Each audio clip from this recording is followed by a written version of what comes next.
Assalamualaikum warahmatullahi wabarakatuh. Salam sejahtera bagi kita semua.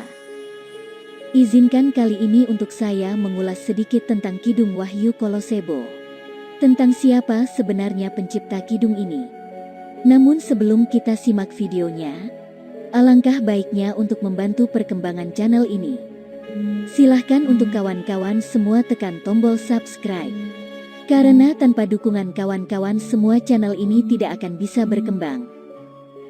Mohon untuk disimak sampai selesai supaya tidak ada kesalahan dalam menyikapi video ini. Tembang Kidung Wahyu Kalaseba yang sudah sangat populer dan di-cover dengan berbagai jenis musik.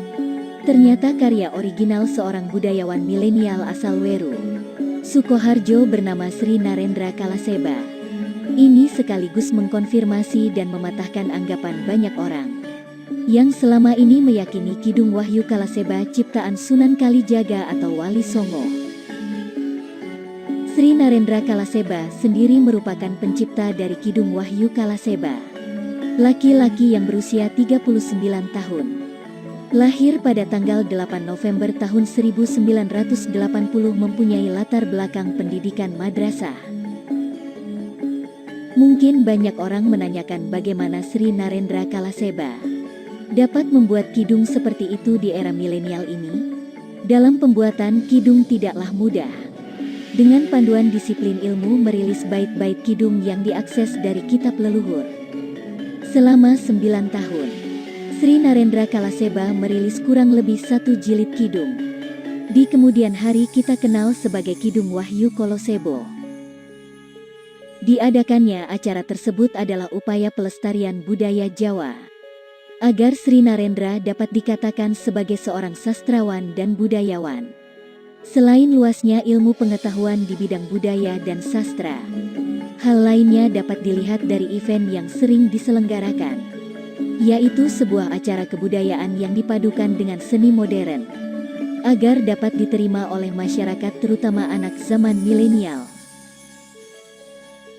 Salah satu contohnya yakni acara tahunan yang diselenggarakan oleh Sri Narendra Kalaseba dalam menyambut Tahun Baru Islam dan Jawa. Masyarakat sekitar menyebutnya acara Suronon yang berisi tentang dakwah, seni dan budaya. Pengakuan masyarakat menilai rancangan acara tersebut dikemas secara menarik, semarak dan mengangkat potensi kearifan budaya lokal. Sri Narendra Kalaseba menuturkan, diadakannya acara tersebut adalah upaya pelestarian budaya Jawa agar masyarakat tidak melupakan budayanya sendiri. Sri Narendra juga mengajak anak muda untuk berkontribusi dalam acara tersebut. Jadi dapat disimpulkan, acara tersebut juga upaya memupuk generasi muda agar melestarikan budaya. Maka tak heran acara yang digelar hari berhari dikunjungi banyak pemirsa. Sampai pada acara puncak, berjubel ribuan masyarakat mengikuti acara dengan hikmat.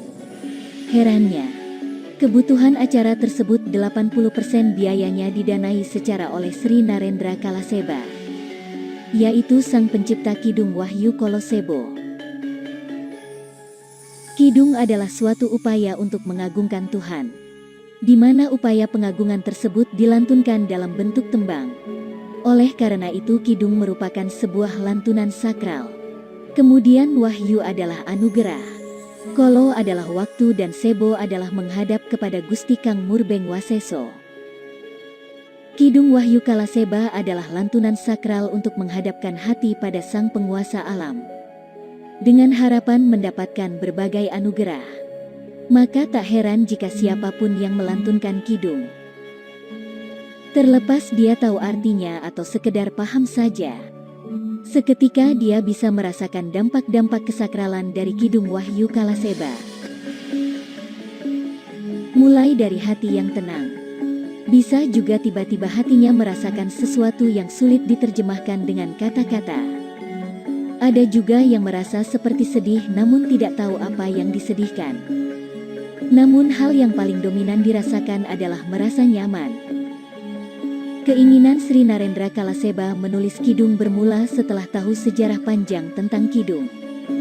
Pada masa Jawa tempo dulu, di mana kidung merupakan kalimat-kalimat sakral yang dipergunakan para panditagama susuhunan pemangku agama, untuk mengagungkan Sang Hyang Tan Keno Kinoyo Opo atau Tuhan penguasa semesta alam.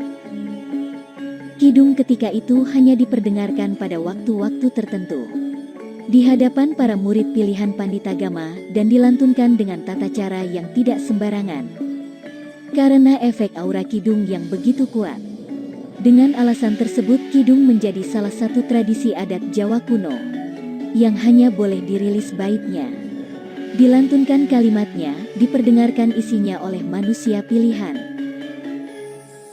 Sampai-sampai dalam catatan kitab kuno yang Sri Narendra Kalaseba miliki, bagi seorang raja, jika belum mencapai umur 44 tahun dilarang keras mendengarkan kidung.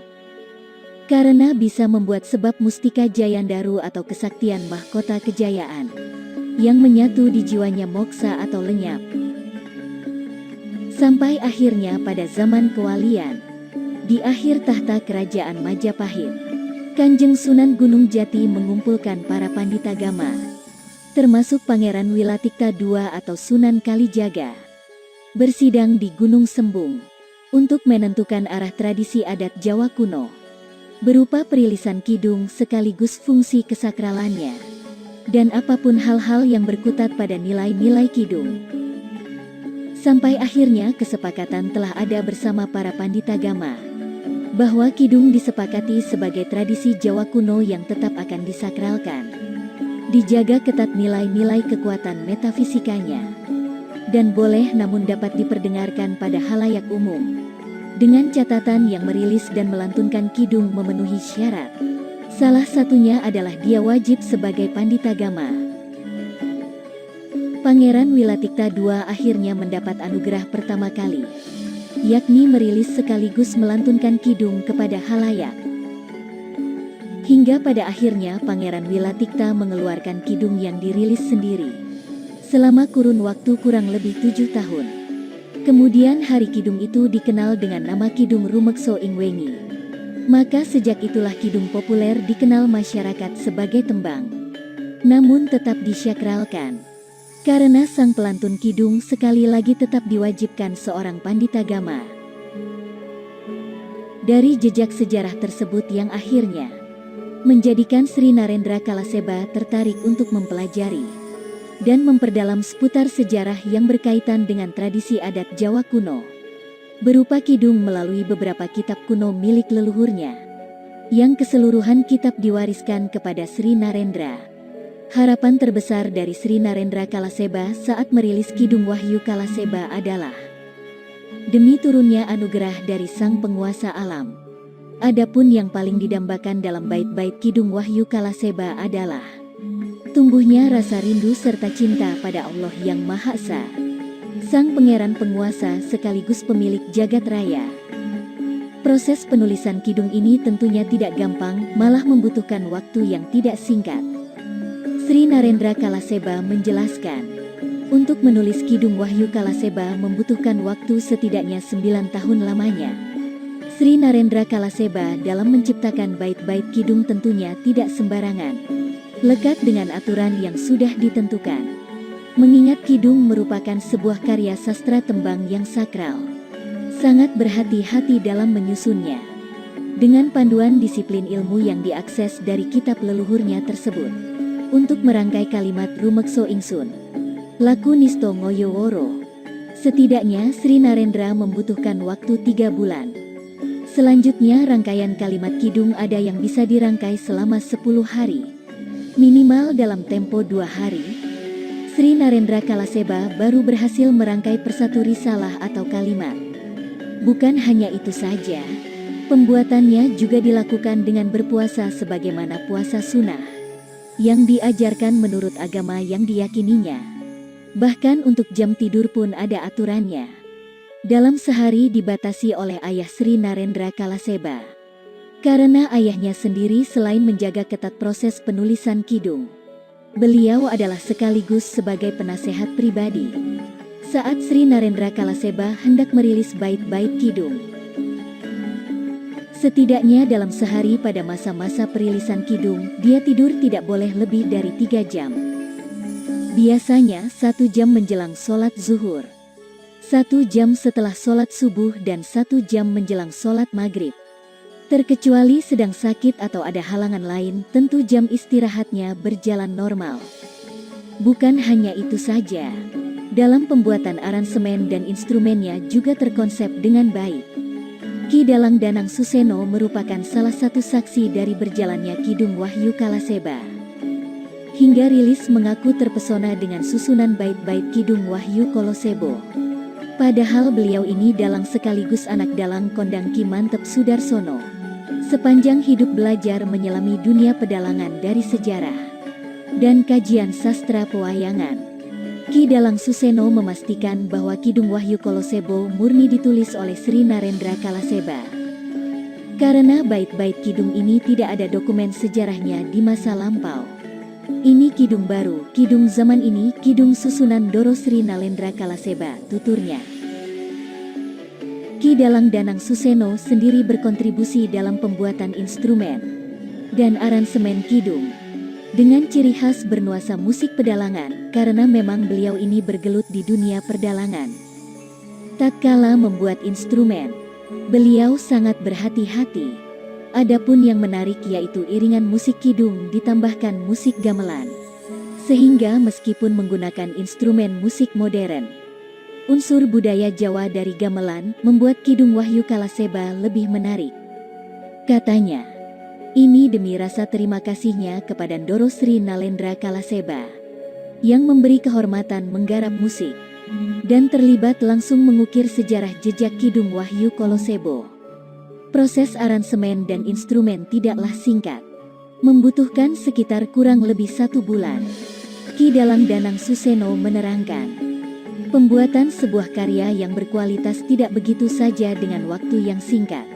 Malah kadang beliau ini juga melibatkan sisi rohaniah dalam menggarap. Juga tidak lepas untuk selalu berdoa pada Allah yang Maha Esa. Adapun soal kidung yang saat ini viral, merupakan bait-bait kidung pembuka. Dan masih ada puluhan kidung yang belum Sri Narendra Kalaseba keluarkan di muka publik. Sri Narendra Kalaseba mengungkapkan dia merangkai kata, kemudian menjadi kalimat dan akhirnya menjadi bait-bait kidung. Dan diberi nama Kidung Wahyu Kolosebo awalnya hanya untuk koleksi pribadi saja. Namun keindahan kalimat kidung, ayah dan seorang guru spiritual Sri Narendra Kalaseba menyarankan agar bait-bait pembuka kidung itu dipublikasikan dengan niatan semata-mata untuk menjaga ketat tradisi adat Jawa kuno sekaligus memperkenalkan adat tersebut dalam bentuk tembang. Hingga kemudian beberapa tahun kidung itu dipublikasikan dan diperdengarkan untuk seluruh saudara-saudara sebumi, senusantara, se-Indonesia agar tidak kehilangan jati dirinya, tidak kehilangan marwah kenusantaraannya, tidak tercerai-berai kebangsaannya, tidak terjajah oleh seni dan budaya yang berseberangan dengan adat budaya Nusantara yang luhur dan teramat dahsyat sisi keindahannya. Itulah yang dapat saya ulas tentang pencipta Kidung Wahyu Kalaseba yang sebenarnya. Semoga dengan adanya ulasan kali ini, kita sebagai pendengar kidung ini dapat memahami maksud kidung ini yang sebenarnya. Dan terima kasih telah menyimak kajian ini sampai selesai.